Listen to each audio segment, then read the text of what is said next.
amin'ny anaran'Andriamanitra ray sy ny zanaka ary ny fanahy masina. Amen. Ivavaka isika. Misaotra anao zay Jesosy Kristy zokidianay.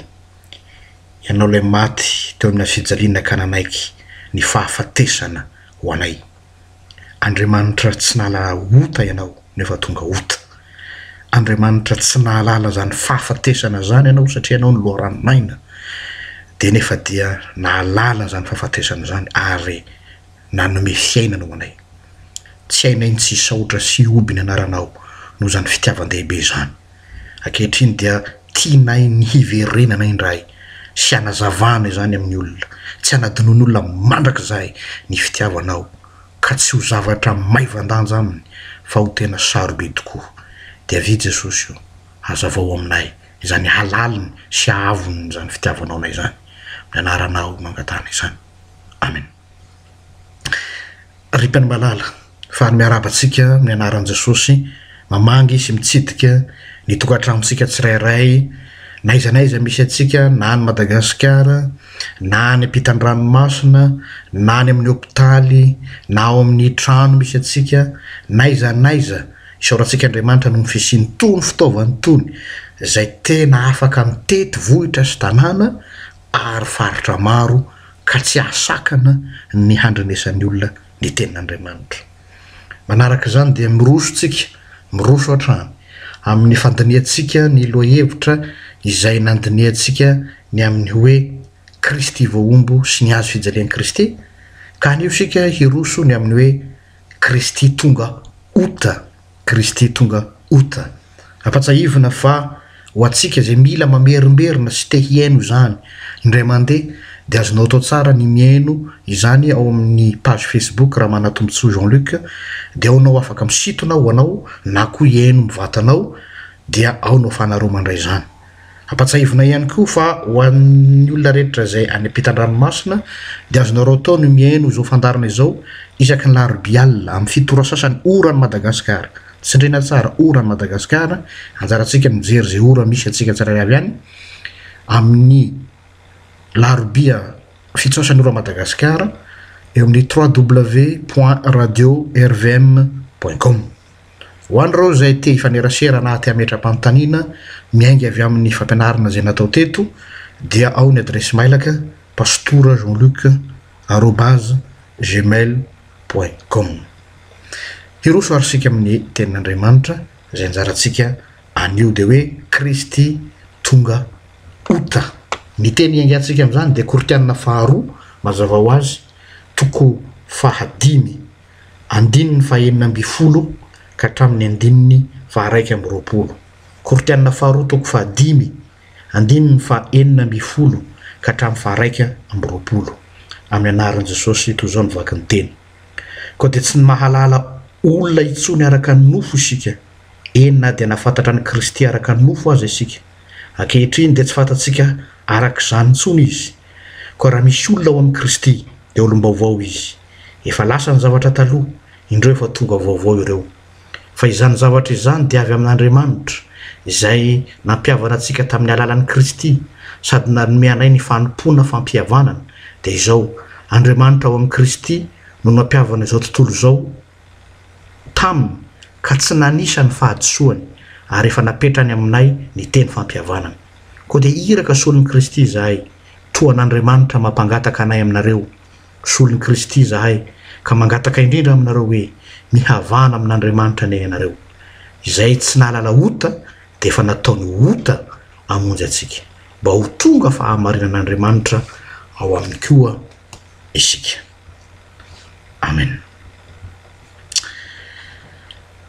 Arakaraky ny hidirantsika lalindalina kokoa amin'ity lohahevitra vaovao izay diniantsika ity dia ho hitanao fa mihamzotra makany amin'ny zavatra mandratra sofina hatrany hatrany ianao hezotra amin'ny zavatra mety hanafitohina ny fanrenesantsika mandrakariva ianao ary zany morenao eto satria na le lohahevitra fotsiny azy dia zavatra tsy mahafinaritra ny sofin'ny olona ny mandray azy ka dia mampiomana antsika aho fa zavatra somary hanafitohina ny sofintsika zavatra somary handratra ny sofintsika ny zavatra ho resahana eto Kristy tonga ota zany dia fa hitantsika sady an'ilay hoe manafitohina zany Kristy tonga ota raha vo zany fotsiny tenenina dia tohatra ny mpametram-panontaniana hoe tsy blasfemi ve zany tsy fitenenany ratsy ny anaran'Andriamanitra ve zany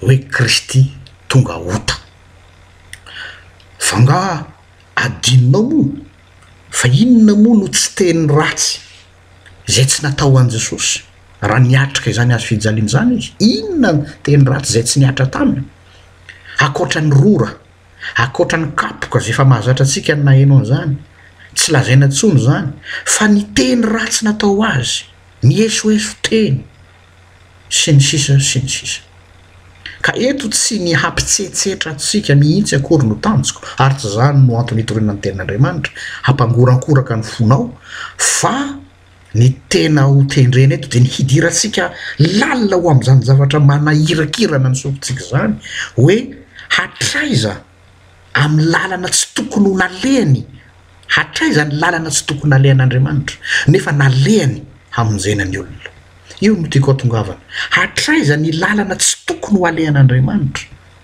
nefa nalehany mba hamonjeny ny olona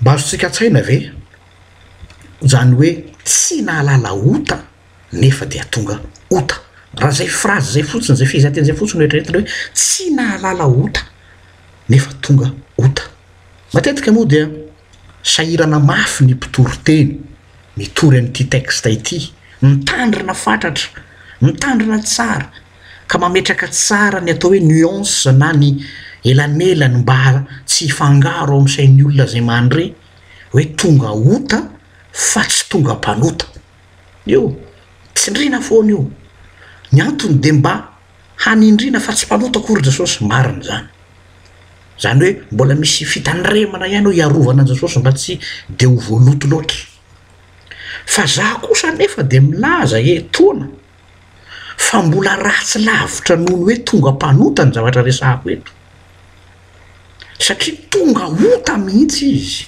tonga ota mihitsy izy mihitsy no tonga ota ary io le lazaiko hoe manimba sofina sy mandratra ny fandrenesana izany teny zany ao na filazany Galatiana toko 7 azy io jerentsika ny Galatiana toko 7 ka ny andininy 7 ambin'ny folo Galatiana toko 7 ny andininy 7 ambin'ny folo ny anaran'i Jesosy Kristy nanavitra anay tamin'ny ozony lalàna satria tonga voaozona hamonjy anay izy fa voasoratra hoe voaozona zay rehetra miatona amin'ny hazo tonga voaozona izy romaiky miaratsy sy mialoza trany zany Andriamanitra zany mitakosona amin'ny olona mihitsy no tiana azy eo eto. Andriamanitra mitakosona amin'ny olona, mandray ho azy ny faharatsiana rehetra zay tsy fatany akory, zay tsy mikasika azy akory, zay tsy mbola nikasika taminay indray maraina akory ary, dia no lasa ao aminy avokoa. Ka lazaina amin'izany ny hoe zavatra tsy niainany, tsy fatany, nefa dia lasa fatany, lasa natao ho azy. Tsy misy teo aminy izany ota zany satria masin'Andriamanitra. Tsy misy na dia petinota, nefa zao dia lazaina hoe tonga ota mihitsy izy. Ka zavatra manahirana, blasphemy raha ny fandrenesana azy izany. Ary mbola ny mahazendana kokoa raha amin'ity resaka ty dia jereo hoe ny 9:20 sy 20 tamin'ilay Korinthianina 2:5 teo, ny 9:20 sy 20 amin'ny anaran'i Jesosy. Dia izao Andriamanitra ao amin'ny Kristy no nampihavana izao tontolo izao taminy, fa tsy nanisany fahadisoany ary efa napetrany aminay ny teny fampihavanana. Koa dia iraka solon'ny Kristy zay toan'Andriamanitra mampangataka anay aminareo, solon'ny Kristy zay ka mangataka indrindra aminareo hoe mihavana amin'Andriamanitra ny ainareo. Miverimberinao ny hoe mikambana, misy teny hoe fikambana, zany hoe voalohany indrindra aloha dia hoe Andriamanitra ao amin'ny Kristy mikambana, tsy hoe mandalo fa tena mikambana iray amin'ny Kristy. Ary tena zava-dehibe io, tsy hoe Andriamanitra nangitsingitsy tany ambony tany an-danitra tany dia nanome baiko ny zanany ety ambony tany ety Kristy zany, ary ny baiko ataony ho an'ny zanany ety ambony tany dia hoe ataovy zay mety mba hampihavananao amiko indray ireto olombelona reto. Tsy zany no sary resahan'ny Paoly eto, fa tao amin'ny Kristy mihitsy izy nandritra ny fotoana ny hijaliany, ny aran-jaly amin'izany tao amin'ny Kristy izy. Ary tsy vitany hoe rehefa ho faty Kristy dia miala tao izy, fa ao amin'ny Kristy foana izy hatramin'ny voalohany ka hatramin'ny farany. Ka raha iray ao amin'ny Kristy izy ny 9:20 Andriamanitra ao amin'ny Kristy, tsy hoe tamin'izy velona fa rehefa maty dia tsy ao aminy intsony, fa hatramin'ny fahafatesana dia miainany. Ka Andriamanitra maty ihany koa tamin'ny fotoana zay nahafatesany Kristy. Eto dia lazaiko hoe handratra sofonanao iaho no zavatra resahako eto, kanefa dia izay mihitsy ilay fahadalan'ny hazo fijaliana amin'ny olona hoy teny Paoly apôstôly. Ka io le hoe tsy nahalala ota dia ihany koa hoe tsy nahalala fahafatesana, zay ihany koa no azo andraisana azy. Tsy nahalala satria ny fahafatesana no tambony ota, tsy nahalala fahafatesana, kanefa rehefa tsy nahalala fahafatesana izy dia teo izy nanomboka nahalala zany atao hoe fahafatesana zany, nampahafantarina azy, zany hoe ivelany zany Andriamanitra zany ny atao hoe fahafatesana. Tsy ao anatin'ny vocabulairen'Andriamanitra zany, tsy ao amin'ny fiainany zany, kanefa dia teo amin'ny fijaliana no nahalalana zany atao hoe toy izao, zany hoe maty zany, natokana ho an'ny olona zany, kanefa dia izy Andriamanitra niaina izany koa. Eo koa lay mandratra sofina faharoa resahana eto, Andriamanitra maty teo amin'ny hazo fijaliana. Raha miteny fotsitsika Jesosy maty teo amin'ny hazo fijaliana dia mbola hoe azo sofiny olona inona, fa Andriamanitra maty teo amin'ny hazo fijaliana. Satria mazava ny teny Korinthianina 2:5 hoe Andriamanitra ao amin'ny Kristy teo amin'ny hazo fijaliana. Ka Andriamanitra maty ihany koa tamin'ny fotoana nahafatesan'ny Kristy. Io ilay fanontaniana napetrako teo hoe hatraiza ny fetra azon'Andriamanitra naleha ka tsy tokony nalehany. Raha ny marina zany ny valiny dia tsotra hoe dia nandehanan'Andriamanitra na ny toerana zay tsy tokony ho aleha, nandeha tamin'ny faritra zay tsy tokony ho alehany izy, ary nandehanany ao amin'ny toerana zay tsy tokony hidirany, dia ny fahafatesana sy ny fahotana zany. Reo dia toerana tsy tokony isan'Andriamanitra mihitsy, nefa dia nidirany izany Kristy tonga ota. Eo indrindra no tena masarobidy ny fahafatesan'i Jesosy ry havana, ankoatran'ny hoe mahafamonjena azy. Ny fahafatesana Jesosy tamin'ny fijaliana dia hoe teo Andriamanitra no niditra eo amin'ny toerana tsy tokony nidirana. Ary tiako misy mamerimberina amin'izay. Teo Andriamanitra no niditra amin'ny toerana tsy tokony nidirana. Nidirana zany ary nosoloiny ho lasa vaovao ho antsika. Toerana tsy tokony nidirana fa nidirany ary rehefa nidirany dia nisoloiny ho vaovao zany. Raha lasa nabavy eo amin'ny Kristy, ray aman-dreny zoky sy zandry isany, ny fahafatesana amin'izay fotoana izay, izay natahorantsika fatratra ilay fahafatesana ilay atao hoe fahavalo farany, dia aza dinoina fa efa nidirana Andriamanitra na dia toerana tsy tokony nidirana. Ataovy mibahana tsara anatin'ny saintsika zany.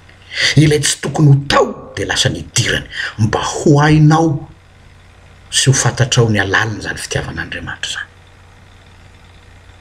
Zavatra tsara ho fantatsika. Hainao moa ny toerana misy an'Andriamanitra? Haitsika moa hoe aiza misy an'Andriamanitra? Zay toerana misy an'Andriamanitra dia misy fiainana mandrakizay. Noho izany ny fahafatesana rehefa nidiran'Andriamanitra dia lasa fiainana ho antsika. Ka io natonga ny Paoly nika hoe ry fahafatesanao aiza ny fanondromanao? Tsy hoe noho i Paoly sahasaha foana fa fantany fa efa nidiran'Andriamanitra io toerana zay tsy fidirana io. Ka ny toerana zay efa nidiran'Andriamanitra dia azo ny zanak'Andriamanitra idirana ihany koa.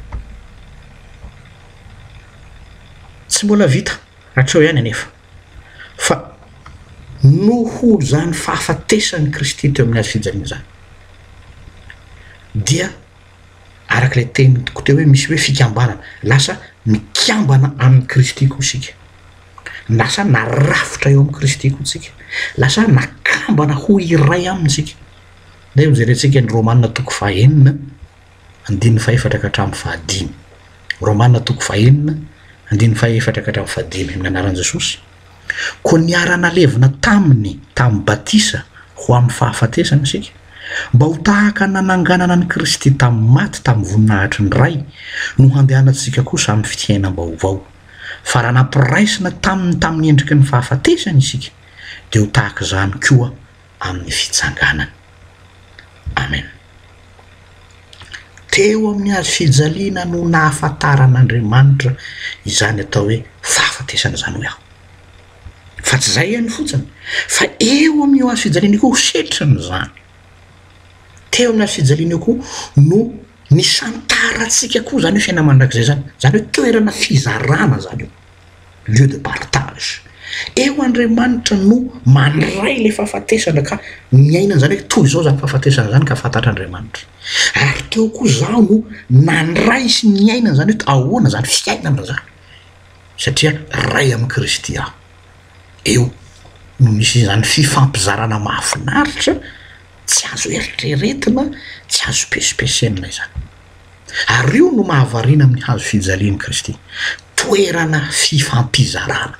Andriamanitra manome antsika ny fiainana mandrakizay ary izy mandray ho azy ny fahafatesantsika. Andriamanitra te hifampizara ny fahafatesana amiko. Hafa loatra zany. Andriamanitra te hifampizara amiko zany atao hoe fahafatesana zany. Ary rehefa nalainy zany fahafatesako zany dia nosoloiny fiainana mandrakizay ho ahy zany. Ka izaho zay olombelona tsy nahalala zany atao hoe fiainana mandrakizay zany dia lasa mahalala zany atao hoe fiainana mandrakizay zany noho io azo fijalian'i Kristy io. Tsy hitanao ho sarobidy va ny hazo fijalian'i Kristy amin'izany fotoana izany? Ho ahy manokana aloha dia hoe reharehako ho ny firanantsika amin'ny FFPM ny hazo fijalian'i Kristy satria tena harena tsy takatra ny saina. Eto akaiky ny fahamaranana izao fampianarana izao dia hanao teny mivantambatana kokoa aho araka ny teniko efa nampiomaniko antsika ary ialako tsiny fa handre zavatra mety hanafitohina ny sofina ho asika eto amin'ity fandarana ity, indrindrandrindra eto amin'ity lohevitra anjarantsika ity. Inona ny teny mivantambatana zay ataoko eto? Andriamanitra nanao ny tsy fanao no resahan'ny Paoly eto amin'ny Koritianina eto. Kristy tonga hota. Tsy fanaon'Andriamanitra zany. Tsy azo eritreretina ao anatin'ny saina mihitsy zany hoe Andriamanitra tonga hota zany. Io lazainy teny frantsay hoe un insensé tsy tokony ho andalo anatin'ny eritreritra mihitsy zany hoe Andriamanitra tonga ota kanefa dia nataony zany nanao ny tsy fanao. Misy fomba fitenitsika malagasy matetika hoe inona moa no tsy ataony ray aman-dreny ho an'ny zana, inona ny tsy ho atao na amin'ny ny tena azy, inona ny tsy ataony ray aman-dreny ho an'ny zanaka. De ozy soratra masina ihany mamaly an'izany fomba fanontaniantsika malagasy zany hoe mety manadino zana amin'ony va ny vehivavy izy, de ahoana namalina azy mety anadino ihany izy, fa izaho kosa tsy anadino anao ozy Andriamanitra. Ny tiako resahana amintsika de zao, tsy hanao toy izao aminao mihitsy na iza izy, satria Andriamanitra dia nanao ny tsy fanao, nandeha tamin'ny toerana zay tsy tokony alehany, miditra ao amin'ny toerana zay tsy tokony hidirany, fa noho ny fitiavany anao zany, no hitia anao. Ary zany ny fitiavana lehibe zay tsy ho hitanao mihitsy naiza na hitady Andriamanika hafa etseroa anao. Ho valiny zany fitiavan'i Kristy atsika zany ary. Tsy ho finaritra fotsiny tsika, de mahafinaritra zany fitiavan'Andriamanitra zany dia misentosento eo de ampitsia.